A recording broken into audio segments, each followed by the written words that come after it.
আপনি সেই সময় পরিশ্রম করলেন, সেই সময় এই কাজটা যাতে সাকসেসফুল হয় সেই চেষ্টা করলেন, এবং সেই সময় যে জটিলতাটা তৈরি হয়েছিল, মানে ফেডারেল স্ট্রাকচারে যে জটিলতাটা না হওয়াই কাম্য, কিন্তু সেই জটিলতাটা তৈরি হয়েছিল, আপনি সচেষ্ট ছিলেন, ফিরহাদ হাকিমের সঙ্গে কথা বলেছিলেন, অরূপ বিশ্বাসের সঙ্গে কথা বলেছিলেন, এবং আপনি খুব তুললেন এই প্রসঙ্গ। ডাইরেক্টলি মাননীয় মুখ্যমন্ত্রীর সঙ্গে কথা বলেছিলাম যখন ওই স্বচ্ছ ভারত মিশন শেষ হওয়ার পরে আমরা রাজভবনে যাচ্ছিলাম ডিনারের জন্য। তখন যেহেতু প্রধানমন্ত্রী এসেছিলেন, এখান থেকে লঞ্চ হয়েছিল, আমি আর জয়ন্ত সিনহা এসেছিলাম, তো কোনো গাড়ি ছিল না, একমাত্র মুখ্যমন্ত্রীর গাড়িটা ভেতরে পার্ক ছিল, আর কারোর গাড়ি ছিল না। তো আমরা যখন গেটের কাছে দাঁড়িয়েছিলাম, গাড়ি আসে, উনি বললেন যে তোমাদের গাড়ি আসতে হয়তো লেট হতে পারে, তোমরা আমার গাড়িতে বসে আমি ছেড়ে দিচ্ছি।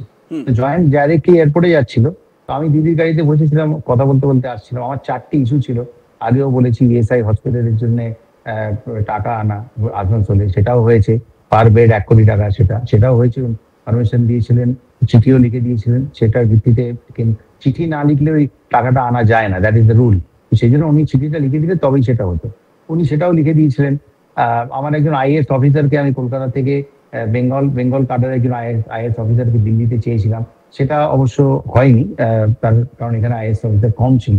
তাছাড়া এইগুলো আমার ইস্যু ছিল। সেটা যখন উনি ঝালমুড়ি খেতে দাঁড়ালেন, আমি দেখলাম যে এটা তো সবচেয়ে ভালো, উনি ঝালমুড়ি সবাই মিলে বসলো, আমি তখন এই ইস্যুগুলো ওনার সঙ্গে আলোচনা করলাম যে এগুলো কি করা যায়। ফ্লাইওভার ছিল আমাদের আসানসোলে, ওটাও কিন্তু এক্সিকিউটেড, ওটাও সেল এবং রেল 50-50 দিয়েছিল, সেটাও আমি কিন্তু ওয়েস্ট বেঙ্গল গভর্নমেন্টের এক্সচেকার খরচা করতে চাইনি। এগুলো সব পারমিশন বা রাজ্য সরকারের সহযোগিতা দরকার ছিল।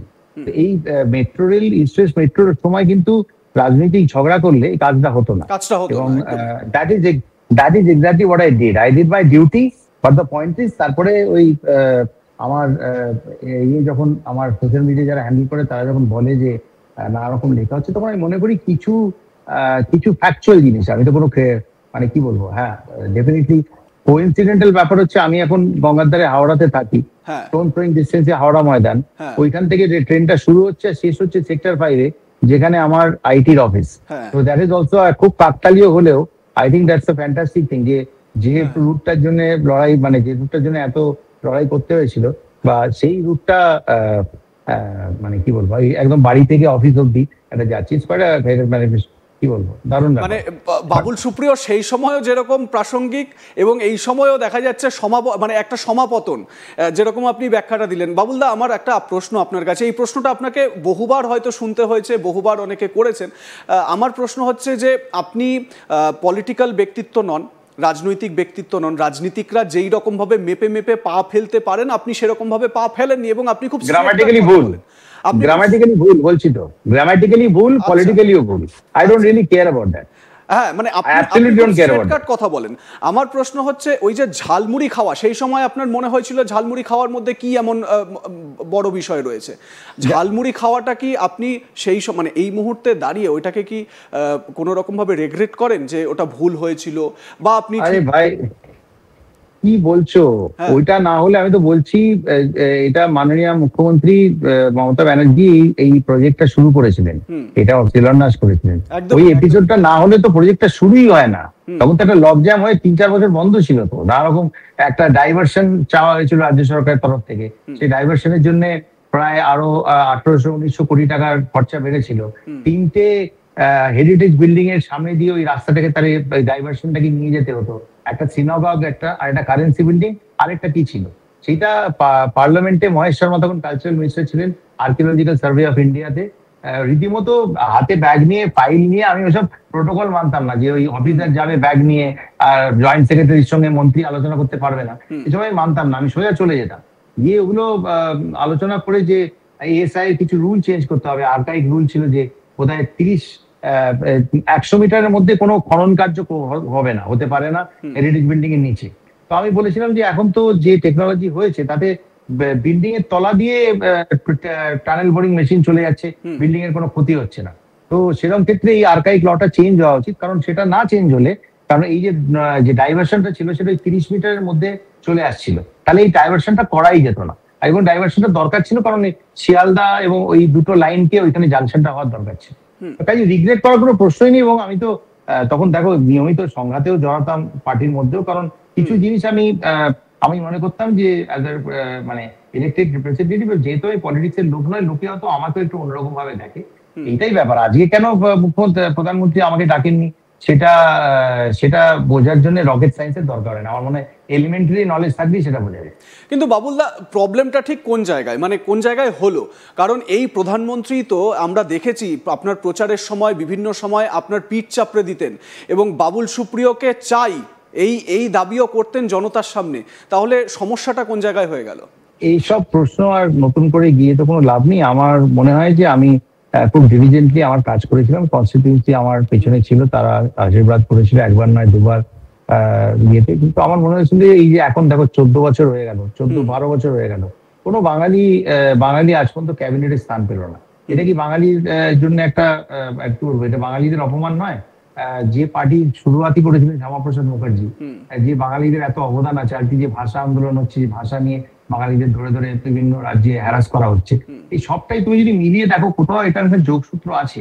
এবং এখনো অব্দি কোনো, আমি বারবার বলছি বলে আমার মনে হয়, এটা নিয়ে বলছি যে কোনো বাঙালি ক্যাবিনেট করা হয়নি, এটা আমার মনে হচ্ছে বলার ফলে সুকান্ত বা এদের শান্তনু কারো একটা শিখে ছেড়ে যেতে পারে, যে আমাকে ভুল প্রমাণ করার জন্য হয়তো কারোকে একটা ক্যাবিনেট করে দেয়। সেটা যদি হয় খুব ভালো কথা, কিন্তু আমি ভালো কাজ করেছি আপনি মনে করবেন যে আপনি কি বলবো, আপনি অপমানিত করবেন বা কি বলবো অন্যায়ভাবে সাইডলাইন করবেন, বা আমি হয়তো যদি মনে করি যে আমি কাজ করেছি, আমার একটা প্রমোশন হওয়া দরকার।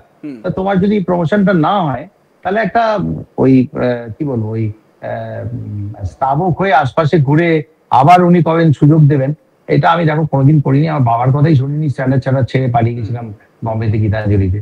তো আমার শোনার কোনো দরকার নেই, করিও নি। আর তারপরে আমি কাজ করতে চেয়েছিলাম, মাঝপথে চলে যাওয়ার তো কোনো দরকার নেই। আমার মনে হয়েছিল যে যেহেতু আমি এমপি পদটা ছেড়ে দিচ্ছি, তারপরের যে সময়টা সেটাও আমি কাজ করবো, মানে রাজনীতি থেকে। তখন যেরকম আমার মনে হয়েছিল যে রিটায়ার্ড হার্ট হয়েও না, বাংলার জন্য কাজ করে, যেটা মাননীয় মুখ্যমন্ত্রী বলেছিলেন, অভিষেকও বলেছিলেন। আমার মনে হয়েছিল যে যদি লড়তেই হয় তাহলে অপোনেন্টের হয়েই লড়বো এবং ওদের বিরুদ্ধেই গোল করবো। এখন এটা নিয়ে আর বিশেষ কিছু বলতে চাই না, but I am very comfortable. দুটো ভালো মন্ত্রক রয়েছে, আমি মন দিয়ে কাজ করছি। বাকি মানে কি বলবো, বাকি আমি এই পুরোনো চ্যাপ্টারটাতে আর যেতে চাই না। তার কারণ হচ্ছে আমি খুব আনন্দে আছি, গান গাইবার সম্পূর্ণ পারমিশন পেয়েছি দিল্লি। ঠিক এই জায়গা থেকেই একটা প্রশ্ন, তুমি তো সবসময় মানে তোমার কথাবার্তাতেও তুমি বলেছো যে ফার্স্ট 11-এ খেলতে চাই, প্লেইং 11-এ খেলতে চাই। তো বাবুল সুপ্রিয় যেই সমস্যাটার কথা দিয়ে এই প্রসঙ্গটা তুলেছিলেন, তুমি কি মানে এই সময় পুরো প্লেইং 11-এ খেলতে পারছো, মানে ফার্স্ট 11-এ খেলতে পারছো? ভাই, ক্যাবিনেটে দুটো মন্ত্রক রয়েছে আমার। আমি যে ভালো কাজ করেছিলাম সেটা